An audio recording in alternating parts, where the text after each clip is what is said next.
I'll say this. The Gritty Tigers are back.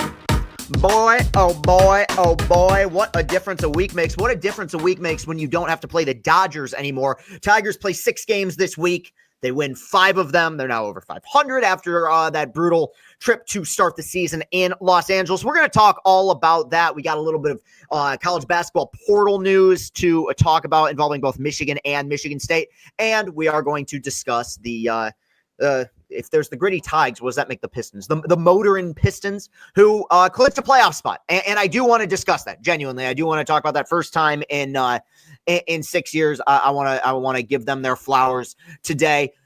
You can find the show on all audio form podcasts. It's on YouTube, it's on Apple Podcasts, it's on Spotify. Like, subscribe if you're watching on YouTube, all that fun stuff. And CastellaniContent.com, where we are updating content every day, including the Tiger videos. So if you, I want to make note of this because people have requested this in the past. If you want to get caught up on every single Tiger video and you want to just start from game one, there is a page specifically on CastellaniContent.com that just says Detroit Tiger post-game videos. Click on it. You can watch every single one and get caught up on the season. Or just if you want to find one that you found funny and watch that, you can do that as well. It's okay. We have the right to choose in this country. Not trying to get political. That might have come out wrong, but you get my point. All right, let's start. I was actually going to start with the portal and talk about basketball, but Spencer Torkelson just walked off the Chicago White Sox. Look, here's what I'll say. Tigers are 5-4. They sweep the White Sox in their opening home series of the year. Through 9 games, this team is exactly where they need to be. They got swept by the Dodgers. Look, ideally, I would have liked them to have gone 3-3 on that road trip, right? Win 1 in LA, win 2 in Seattle. They went 2-4. You come back home, you sweep a bad team in Chicago, a bad team that now they're a bad team. I don't want to give them their flowers just because they are a mess. And the Tigers did not play a very good game until the 9th inning against the White Sox on Sunday. But they're exactly where they need to be with the Yankees coming to town. And that's with you having lost both Tarek Skubal starts. That's with you having gotten 2. You've won both the Jackson Jobe outings, but they've both been so-so, appearances.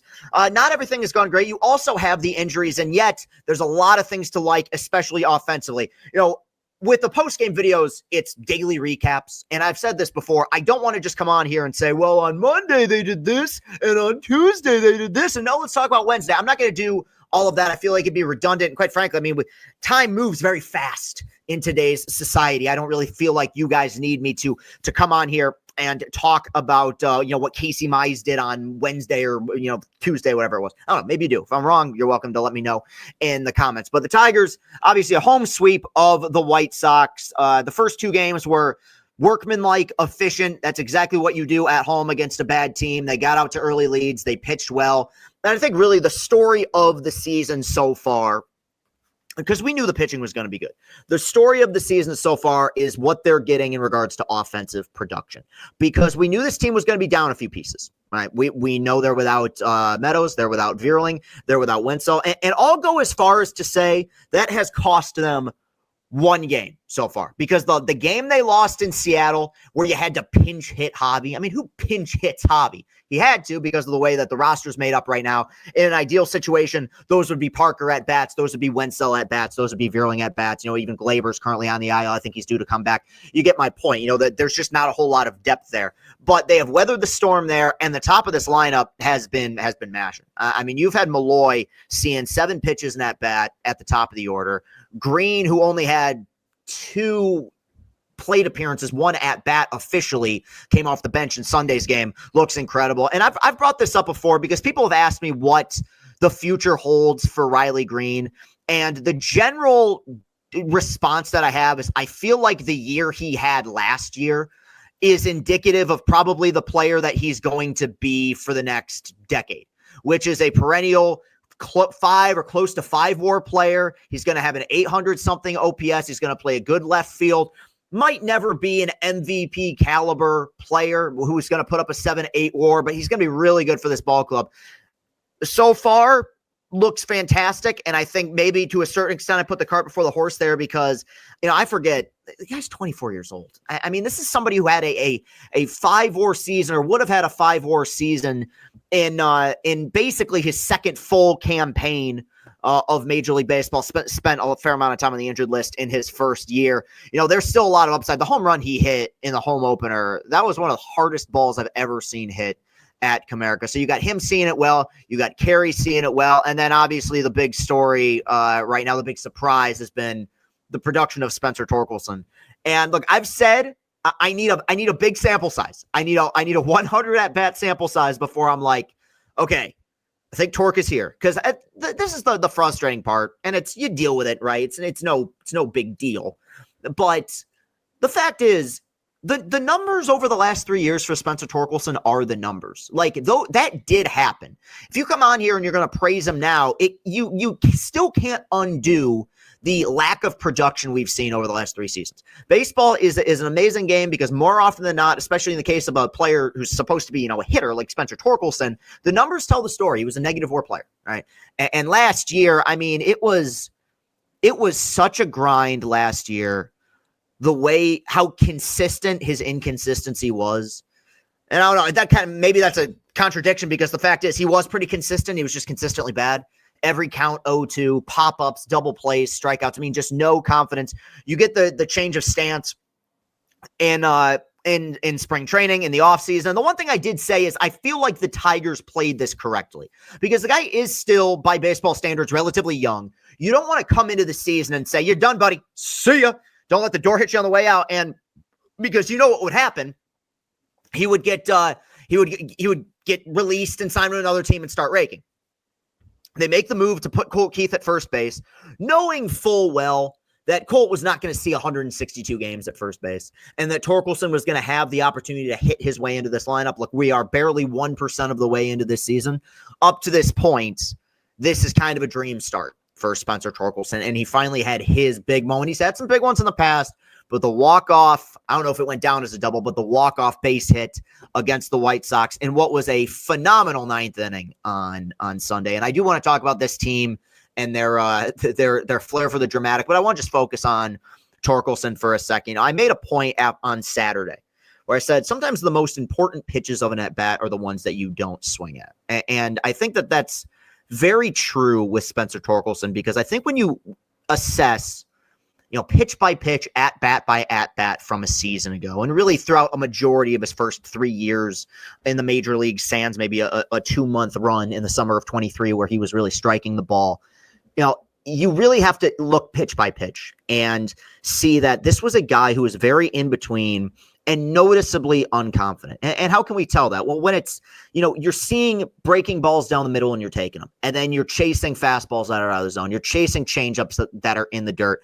He just never felt particularly comfortable. And that was the most frustrating thing, because this was a guy who was lauded both in the draft and coming up through the system as somebody who was going to see the ball really well. And he was going to get on base, and he was going to crush mistakes. And I think, to put it simply, he's seeing more pitches. He's putting in better at bats, but finally he's back to returning to doing the things that you just need to do to be a average major league player, which is he's hitting velo and he's hitting mistakes.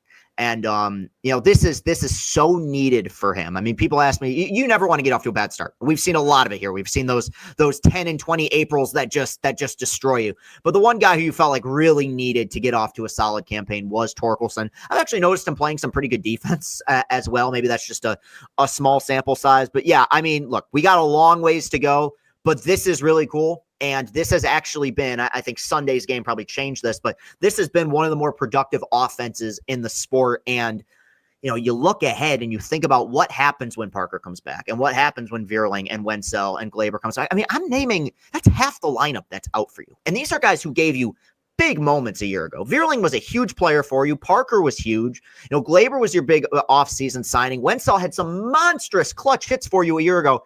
You're without all these guys. And I think this is where the steady hand of AJ Hinch really plays a part. There's no woe is me with this team. If McKinstry's got to get in that bat in the ninth inning, he'll do it, and he'll do it with a smile on his face, and he'll draw a walk.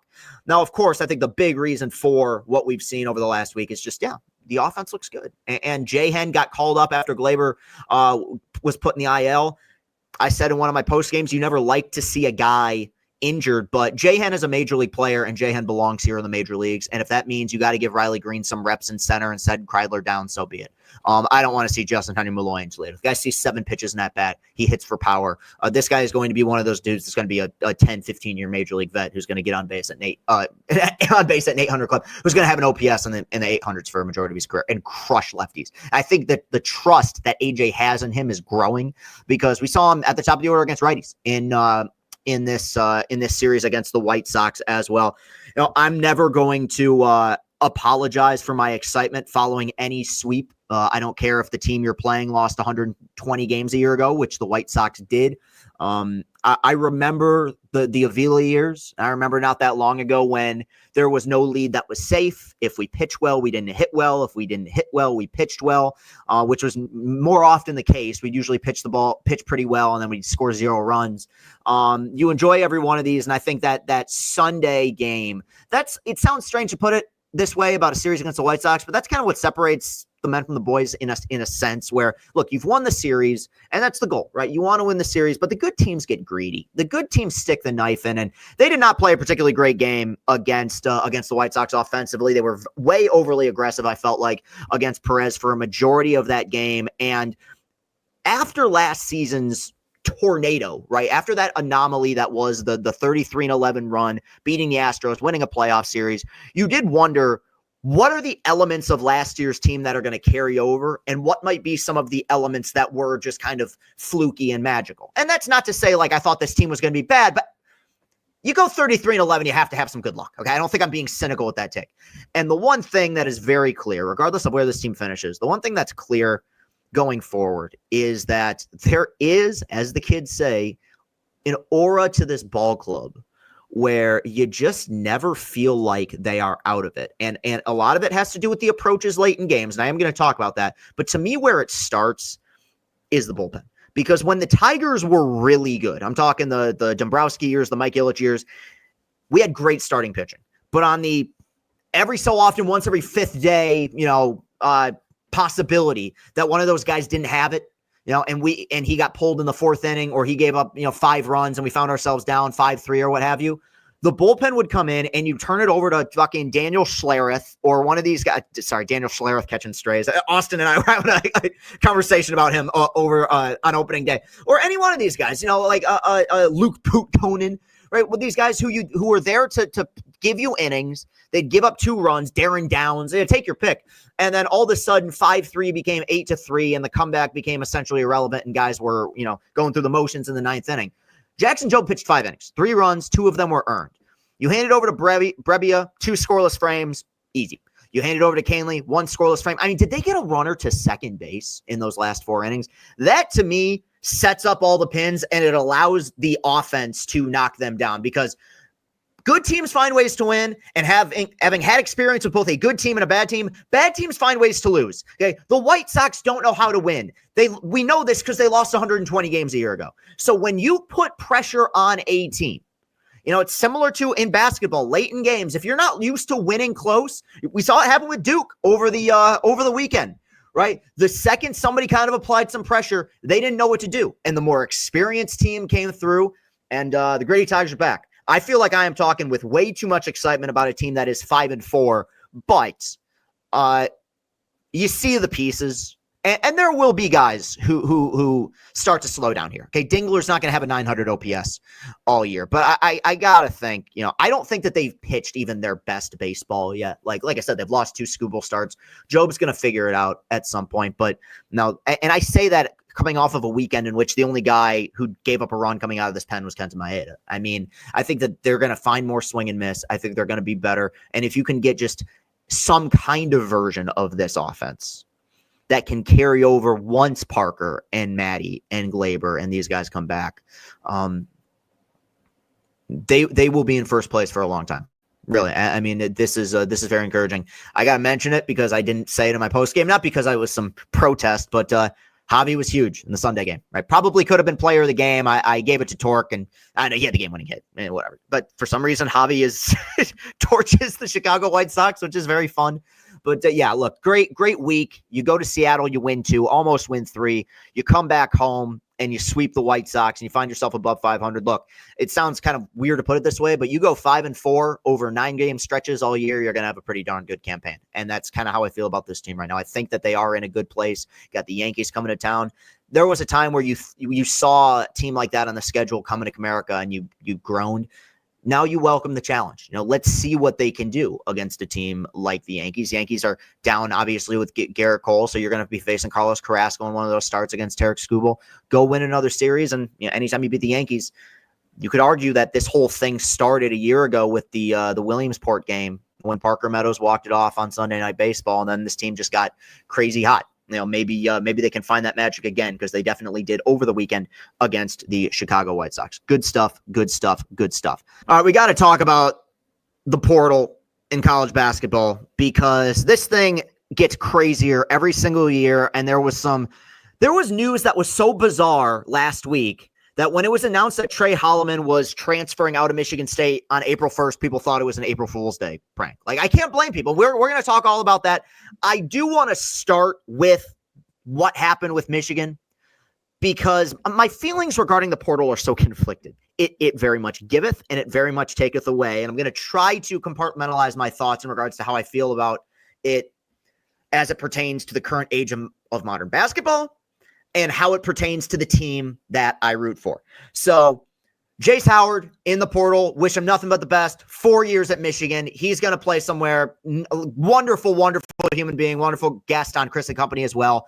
That's, if you're angry about that, I don't know what to tell you. All right. A few other guys, Xavier Booker, what goes to UCLA. I'm not going to recap every single one. The two big surprising ones were that Trey Donaldson of Michigan, who came from Auburn, played last year, starting point guard, hit some massive, massive shots for Michigan a year ago. He hits the portal. Trey Holloman of Michigan State hits the portal.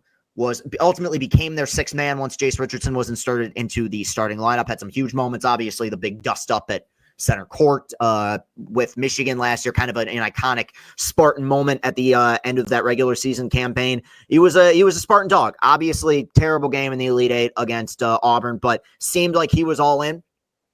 And now both those guys are gone. Now, I'm going to start with Michigan here and say that it looks as though one of the reasons why Donaldson left, and maybe the reason, was the fact that Michigan made a push in the portal to get Elliot Cadeau, I believe I'm pronouncing that correctly, from North Carolina, former 5-star recruit, averaged 9 and 6 a year ago. Obviously he comes in the next day. Trey announces that he's leaving. And this is where my thoughts are very conflicting, because I hate this part of the portal, like the Trey Donaldson stuff. There are many, many instances in which I think it is completely acceptable for a player to hit the portal. You guys know me, and if you've been watching the show or paying attention to my content, I'm usually pro portal. Like, so many things happen. Sometimes a coach leaves. Sometimes there's a scandal and the team is banned from the postseason. Sometimes, like a Vlad Golden or a Danny Wolf or a Frankie Fiddler, you play for a lower level team and you want more exposure. You want to play up and you go to the Big Ten. I have no problem with that, right? The case of somebody like Jace Howard, like, he wasn't playing much. He served his time at Michigan. That makes it sound like it was a prison sentence. I'm sure he had a wonderful time, but you get my point. Then he says, I want to play a little bit more. I'm going to go somewhere else, be a grad transfer. No problem with that. I think so much of what the portal has become is just an extension of what bothers me about NIL. And it bothers me way more with basketball than it does in football, where there's so many players in football. You're not going to see an entire football roster made up of portal guys. Okay.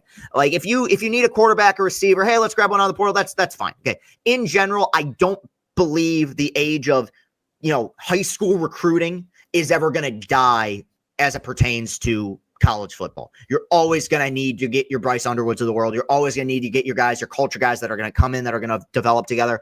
I don't know if I have those same feelings about college basketball right now. Look, as far as Michigan, the team upgraded this week, and that's not meant to be a knock on Trey Donaldson, but the fact is he was incredibly clutch, but also kind of a turnover machine. And it wasn't just that they added Cadeau. It's that, and Tony Garcia tweeted this isn't just me blowing smoke, Michigan basketball currently has arguably the greatest portal class of all time. They have 3 of the top 6 players in the transfer portal. They got Cadeau, they got Moritz Johnson from Illinois, and they got Yaxel Lendenborg from UAB, 2-time Defensive Player of the Year in the AAC, two-time first-team All-Conference. He's basically going to replace Danny Wolf. He's a 6'9" guy that can dribble behind his back and shoot. I mean, was the top-ranked player nationally in the portal. So, look, Dusty May is a perfect hire for the modern age of college basketball. And similar to free agency in sports, whenever I see that Michigan has gotten one of these guys, I go, hell yeah. Like, it is clear Michigan basketball is going to be ranked very high in the preseason next year. I mean, and a big reason for that is these guys that they've added in the portal. It's either adapt or die. We can spend all our time bitching and moaning and complaining about it, but at the end of the day, these coaches have to do. You have to do, or else you're going to find yourself bounced first weekend of the tournament, or maybe even not making the tournament. Leave it up to people like me to bitch and moan. With that said, I'm going to bitch and moan. I am incredibly happy that Michigan basketball is all in. I think this is awesome. Really. They're spending money. They're bringing in top tier talent. I think Dusty is doing a wonderful, wonderful job coming off of what was a very successful season a year ago. But my stance on this is similar to my stance on Bryce Underwood, which is I'm glad he's here. Go get your guys. You have the money to spend. Go do it. I think it is whack as fuck. In the same way that I think it's crazy that Bryce Underwood, who is going to be 18 years old, who's still 17, is getting paid $1 million. This guy is getting paid $1 million for every year that he's been alive, right? Like, he's $17 million from Michigan. I think that it's crazy that you have guys who, by all accounts, put their heart and soul into playing for a basketball program, and then the second a better opportunity comes about, they bolt. Now, if you don't want to get on Trey Donaldson necessarily because, hey, they brought in Kadu and they replaced him and he went somewhere else, sure, fine. He goes to Miami. Miami was 7-24 a year ago. Now, there are reasons for that. Obviously, Larinaga retired when they got off to, I think it was an 0-8 start. Right? Miami has some history. They were in the Final Four several years back. But the big one to me that frustrates me and bothers me here is Trey Holloman with Michigan State. Michigan basketball is in a wonderful, wonderful spot right now, and they're going to be really good next year, and this is just the way things are going to be. We have to accept it in college basketball. I personally don't like it. I related more to the age in which you got your guys and developed your guys, and each team had their system and the players that you grew to love, and, hey, maybe they were only here for 1 or 2 years, but you got connected. Now it's roster turnover every single season. Just on paper, I'm not crazy about that. But you know what I am crazy about? Winning. I want whatever is going to bring Michigan the best roster, and I want what's ever going to win them the most games. And if that means having an entire roster made up of portal guys, so be it. Doesn't mean that I love him a little bit less. Yeah, kind of, a little bit. It's just not the age of college basketball, and really not the age of college sports that I grew up on. Now, I could say that about baseball, too, right? When I was growing up watching baseball, we didn't have things like the pitch clock, and I've grown to love that. I've always loved that. The new rules, like, sports change and sports adapt over time. Whether you like it or not, I can promise you we're going to figure out a way to get used to it, right? All I want is to see Michigan be successful, and I do think they'll be successful. Switching gears here to Michigan State, because I think this Trey Holloman exit is very telling. As of the time of this recording, now we'll see what happens because, things move very fast. Trey Holloman has not committed to play anywhere. I guess there is a chance that he could come back to Michigan State, which I just feel like would be awkward. It'd be like when Michael Scott went to interview for the regional manager, or what was it, the corporate job, saying he was going to get it and then came back and said, "I'm back." Like, okay, sure you are, but yeah, I was very surprised because Trey Holloman to me screamed quintessential Izzo player and was really for his first several seasons. Mike Valenti made a point on his radio show, which I agree with, and I think it's just something we have to accept, which is nobody is safe from the portal anymore. If you think you have your guy, your culture guy, your 4-year guy, there will always be better opportunities. And Trey Holloman is a fine player. And Trey Donaldson, it was a rough week for Trey's. Trey Donaldson is a wonderful player. What frustrates me about these kind of situations is in many ways what annoys me about the sport of basketball right now, which is guys aren't as interested in playing for a school or a program or even a brand. And I don't even really think they're that interested in winning. Like if Trey Donaldson really, really, really cared about winning, he wouldn't have committed to Miami. Like, I'm sorry. And that is disrespect to Miami. Yes, it is. They were 7-24 last year. What do you want me to do? Give them a cookie? I mean, I think I'm making a fair point here. What these guys want to do is indicative of the problems that I have in the modern age of basketball. They don't want to play for a team or a program. They want to be the guy that goes 12 for 32 from the floor, jacks up 23s a game, scores 25 points, goes one-on-one every possession, okay? And there are exceptions to this. There are a lot of exceptions to this.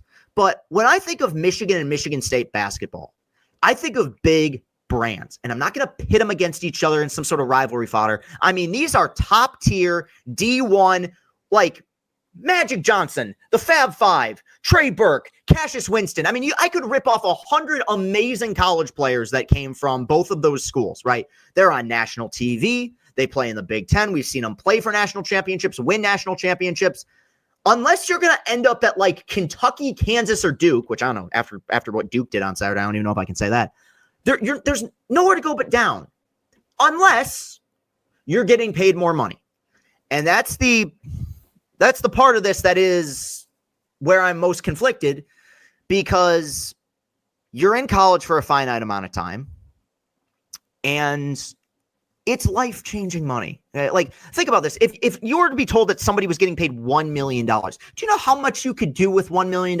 That's a million items off of the McDonald's $1 menu. That's crazy, right? So as frustrated as I want to be, it would be hypocritical for me to say that if I was in the same spot as these guys, I would do the same thing.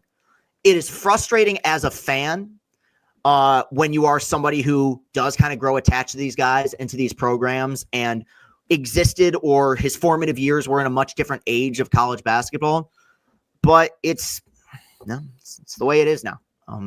It annoys me, and it will continue to, because when I grew up, and maybe I'm just getting old, but like my high school years, which wasn't that long ago, and I think of how competitive the Big Ten was, and I think of the idea of like, what if Burke or Stauskas or Gary Harris or any one of these great players, Frank Kaminsky, any one of these great players from that era after their freshman year said, I'm out, I can do more, I can make more money elsewhere. Like, you are still rooting for the brand, and I will always root for the Michigan brand, and I'll root for Michigan's coaching staff. But I think it's fair to say that there is less attachment to the program, because the program is ever evolving and ever changing and ever flipping. I think that it is a bit different in football. And to go back to the football analogy, people are going to hate me saying this, that 2023 Michigan football team is going to age well, because that's going to be one of the last teams that was almost entirely made up of guys that came in together, that committed to Michigan, that stayed at Michigan, that played at Michigan, and that won at Michigan. Well, the portal problem isn't as serious in football. It is still a thing, and I would argue that team was kind of the last of its kind. And I think it's going to be even crazier in basketball. And as much time as I've spent complaining about it, the truth is the truth, which is when you look at the teams that were in the Final Four over this most recent weekend, you saw a lot of transfers, okay? I mean, really, Florida basketball has had a lot of success in my lifetime, but where'd they come from, right? It's the money they have down there for that program that they're willing to pump in.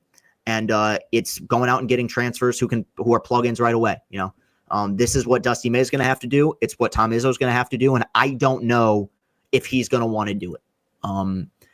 He's done things a certain way, the right way, for so long, and I mean, I would have liked to have seen his reaction when finding out Holloman was transferring, because from his mindset, he's probably thinking, you know, we have a chance to run it back and do something really special next year with a lot of these same guys. Now you got to pivot a little bit. State will still be fine. It's not, you know, Trey Holloman isn't Jesus Christ, but it's just, again, principle of it kind of annoys me. Okay. Long-winded rant. Hopefully that made sense. Maybe it did. Maybe it didn't. I speak out loud where my thoughts just kind of are verbalized. I want to talk a little bit about the playoff-bound Detroit Pistons, okay, who clinched. They had a victory against the Raptors, a game in which they were without Cade Cunningham. They officially clinched an over 500 record, and they officially clinched a spot in the playoffs, not just the play-in, which is nonsense, but the actual playoffs. I had a segment about the Pistons a few weeks back, and I don't know if people ignored it or what. I stand by, and I'm guess I'm just going to continue to drive home everything I said, which is it's one of the greatest turnarounds in Detroit sports history. And statistically speaking, in terms of variance from one season to another, it's one of the greatest turnarounds in NBA history. This team won 14 games a year ago, and they did everything you need to do to reboot a franchise, essentially, and they did it. And they have a star in Cade, and they have most likely probably the coach of the year in JB Bickerstaff. Now you kind of get greedy. You got win. Dude, if you don't win a playoff series, it's still a very successful season. It's the most successful Pistons season in forever because you exceeded expectations. You did so many things. You surprised people. And those are always the most fun campaigns, like last year's Tigers or the 06 Tigers. Like, nobody saw this coming. It's incredible. Win a playoff game. Okay, if you lose in 5, very good year. But in the NBA, 35-win teams make the playoffs, okay, and sometimes win playoff games. For the Pistons, a franchise that is a storied organization, to have gone up to this point 17 years without a playoff win. They've been to the playoffs, gotten swept. That's on par with me with the Lions, like 30-year streak before they beat the Rams and Bucks in 23. Like, that's really embarrassing. You got to knock that. You got to get rid of that. Find a way to win a playoff game. Hey, you go further than that, at that point, it's gravy. But they deserve a ton of credit for the way they've gone about things this year. It is a radical culture change. And when you watch them, whether you are a diehard fan of this team or not, or follow the NBA or not, like, there's something about basketball where it's either aesthetically pleasing or it isn't. And you can tell when it's right and you can tell when it's not. Nothing about the Pistons over the last several years prior to the arrival of Trajan Langdon and JB Bickerstaff was correct. And you have seen what they've done with their player development and free agency. I'm not going to say took a risk, but they could have very easily gone for another year of the tank. But you give Cade an extension. You bring in some veteran players, guys who can actually shoot. I mean, they forgot to put shooters on the roster. And you had a serious injury with Jaden Ivey, and you still found a way to make it to the playoffs. I hope this run continues. I am very happy for Pistons fans and the Pistons media as well, which has had to cover a nightmare of a team really for off and on for the last decade and a half. So they've finally been given stuff to talk about, which I think is very cool and very exciting. See, we do talk Pistons on this show. I mean, I'm not going to, you guys know, you know me, you know my content at this point. But that will do it for today's episode of the program. CastellaniContent.com. You can find all of our content there. All the post games, podcasts, what have you. We will be back with an episode of Chris and Company this week. Haven't quite locked down the guest yet. Have an idea, but I might try to schedule a few in weeks because I always kind of pivot last second. We've been very lucky with some wonderful people who've been on the show recently. We're really rolling with that. Austin's going to have a vlog coming. We were in Detroit for opening day at Comerica Park. Did some trivia with the fans. Reacted to the opening game. A lot of fun stuff. We have such a good momentum going right now. We have such a good momentum. I can't remember the last time I felt this good about content. And it's shout out Austin as well. He is so committed to this. He is, I mean this, and Austin, if you're watching this, I mean this lovingly. You're every bit as crazy as I am because you believe in this shit, and you should. We're in a very good place right now. Keep spreading the word about our content. Keep letting us know what you want to see. We're going to do a lot of vlogs and a lot of out-of-the-house stuff during baseball season to capitalize on this campaign. And we're still hitting things up on TikTok. And we're still doing this. And we're still doing that. Insert thing here. I'm very excited. So thank you guys so much for continuing to support us, watching the programs. We'll be back later this week with a Chris and Company. And we'll be back next week with another episode of I'll Say This. I will talk to you guys real soon. Have a great rest of your week. Peace and happiness.